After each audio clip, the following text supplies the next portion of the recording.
Hello friends, good evening. This is Omkar Singh. You are most welcome to my YouTube channel, The OK Miracle of English. We are going to discuss active and passive voice present perfect tense. If you visit first time, please subscribe the channel. If you like video, please like, share and comments. और पास में बने bell icon को भी दबा दीजिए जिससे प्रत्येक notification आप तक पहुंच सके। इससे पहले हम प्रेजेंट इंडेफिनिट टेंस और प्रेजेंट कंटिन्यूअस टेंस के एक्टिव से पैसिव संबंधी वीडियोज अपलोड कर चुके हैं। यदि आपने उन्हें वॉच नहीं किया तो उन्हें पहले वॉच कर लीजिए। आइए शुरू करते हैं। इसमें पूरे टेंस के हर प्रकार के सेंटेंस मिलेंगे और हम इसमें रूल्स भी डिस्कस कर लेते हैं। आइए शुरू करते हैं। सब्जेक्ट ऑब्जेक्ट के स्थान बदल देते हैं। हेल्पिंग वर्ब के रूप में हैज या फिर have plus been plus V third, ये इसका फॉर्मेट रहेगा। हैज हैव के साथ बीन और वर्ब की थर्ड फॉर्म लगाते हैं। बाकी सब्जेक्ट ऑब्जेक्ट का बदलना ये पुरानी तरह ही रहेगा। आइए फर्स्ट सेंटेंस को देखते हैं फ्रेंड्स। ही हैज संग अ सॉन्ग। हमारा सब्जेक्ट है ही, ऑब्जेक्ट है ए सॉन्ग, तो सबसे पहले हम ए सॉन्ग रखेंगे। ए सॉन्ग सिंगुलर है तो हैज लगाएंगे, इसके बाद लगा देंगे been. A song has been. अब इसमें थर्ड फॉर्म ऑलरेडी दी जाती है संग। बाई ही का ऑब्जेक्ट हो जाएगा डियर हिम, फुल स्टॉप लगा देंगे। हमारा बनेगा a song has been sung by him. आइए दूसरा सेंटेंस देख लेते हैं। They have not wash their clothes. अब दे सब्जेक्ट है, देयर क्लॉथ्स ऑब्जेक्ट है, तो सबसे पहले ऑब्जेक्ट को रखेंगे सब्जेक्ट के प्लेस पर। देयर क्लॉथ्स प्लूरल है तो हैव लगा देंगे फ्रेंड्स। उसके बाद बीन लगाएंगे। थर्ड फॉर्म इसमें देखिए बीन से पहले नॉट लगाना है जो कि निगेटिव है। हैव के बाद नॉट है तो हमें दोबारा देख लेते हैं इसे। They are clothes have not been. अब थर्ड फॉर्म हो जाएगी वॉश्ड बाई। दे का ऑब्जेक्ट होगा डियर देम। सेंटेंस हमारा बन जाएगा their clothes have not been washed by them. ये नेगेटिव हो गया।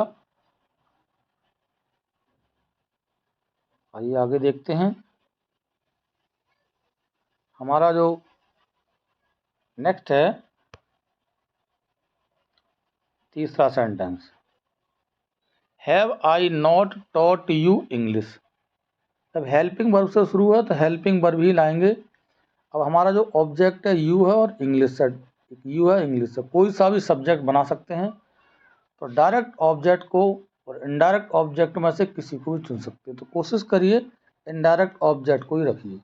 इनडायरेक्ट ऑब्जेक्ट यू है तो यू के अकॉर्डिंग सबसे पहले हैव आएगा। Have you.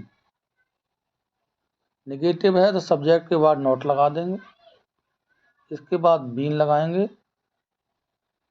थर्ड फॉर्म इसमें दी है टॉट। अब एक ऑब्जेक्ट हमारा और बच्चा इंग्लिश, तो इसके क्रिया के तुरंत बाद रखेंगे इसे बाई। आई का ऑब्जेक्ट हो जाएगा मी, क्वेश्चन मार्क दे देंगे। Have you not been taught English by मी।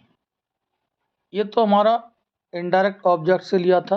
अगर हम डायरेक्ट ऑब्जेक्ट से बनाना चाहते हैं तो हैव की जगह हो जाएगा, क्या हो जाएगा फ्रेंड्स, हैज हो जाएगा, और यू की जगह आ जाएगा इंग्लिश। ठीक है। अब यहाँ इंग्लिश के स्थान पर जो यू था, यू तो रखेंगे लेकिन उससे पहले टू लगाना होगा। बस इस तरह से हम इंग्लिश के आधार पर भी इनडायरेक्ट ऑब्जेक्ट के अनुसार भी बना सकते हैं। लेकिन कोशिश करिए इनडायरेक्ट ऑब्जेक्ट से बनाइए। डायरेक्ट ऑब्जेक्ट से बाई चांस आप टू लगाना भूल जाएं तो गलती आपसे हो सकती है। भाई have you told him stories. Interrogative दिया है तो सबसे पहले हम भाई है तो भाई रखेंगे फ्रेंड्स। अब देखिए इसमें हिम और स्टोरीज, फिर हमारे दो ऑब्जेक्ट हैं, तो हिम को सब्जेक्ट बनाइए, तो इसके आंसर आएगा हैज। हिम का सब्जेक्ट हो जाएगा ही। इसके बाद लगाएंगे बीन। अब भाई हैज ही बीन, फिर टोल्ड, क्रिया की थर्ड फॉर्म के बाद ऑब्जेक्ट और बचा, इसको रखेंगे stories by.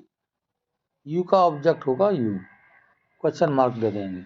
Y has he been told stories by him. अब देखिए फ्रेंड, स्टोरीज के आधार पर भी बना सकते हैं आप।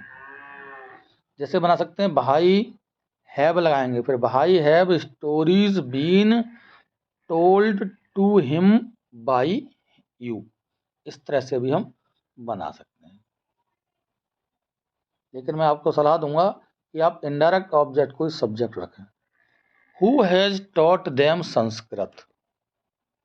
हु को बाई हुम में कन्वर्ट कर देते हैं, बाई हुम को सबसे पहले रखेंगे, बाई हुम। फिर देखिए सब्जेक्ट यहाँ पे दे है और संस्कृत है, हम दे के अनुसार बनाएंगे तो दे का बन जाएगा दे, देम का दे हो जाएगा, तो यहाँ लगाएंगे have.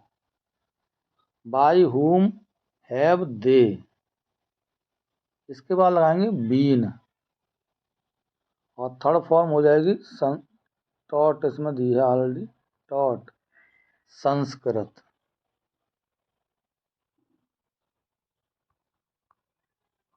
Question mark.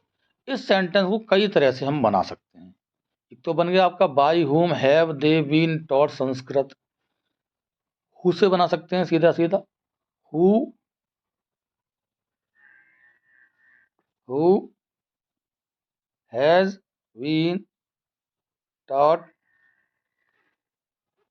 Sorry, who से बनाना चाहेंगे तो हु हैव दे, यहाँ पे ऐसे हुम की जगह हु लगा दो, who have they been taught Sanskrit, by बाद में लगा सकते हैं।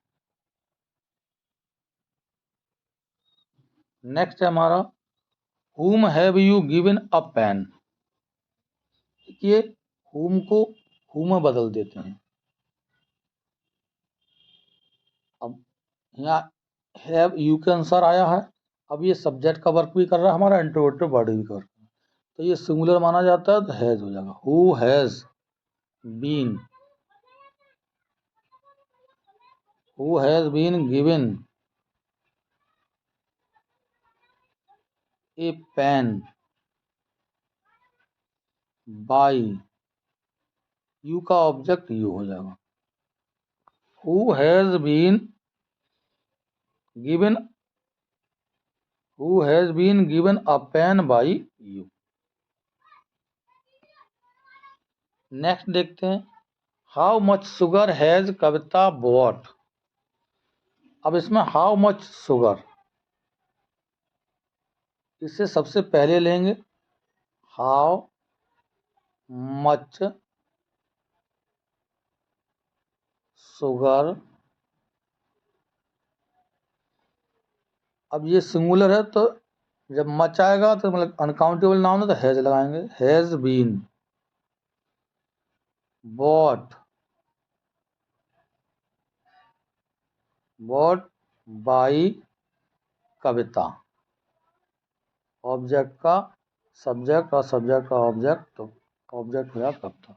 How much sugar has been bought by Kavita, इस तरह से बनेगा। Next, which teacher has taught Sonia Hindi. देखिए विच टीचर, तो इसमें बाई विच, जैसे हु वाला बनता है उस तरह से बनाइए, by which teacher, by which teacher. अब देखिए सोनिया सब्जेक्ट बना तो हैज आ जाएगा, हैज सोनिया। इसके बाद लगाएंगे friend been, by which teacher has Sonia been taught Hindi, question mark दे देंगे। By which teacher has Sonia been taught Hindi question mark लगा देंगे। Please subscribe my channel. यदि आपने चैनल को सब्सक्राइब नहीं किया तो सब्सक्राइब कर लीजिए। Thanks for watching this video.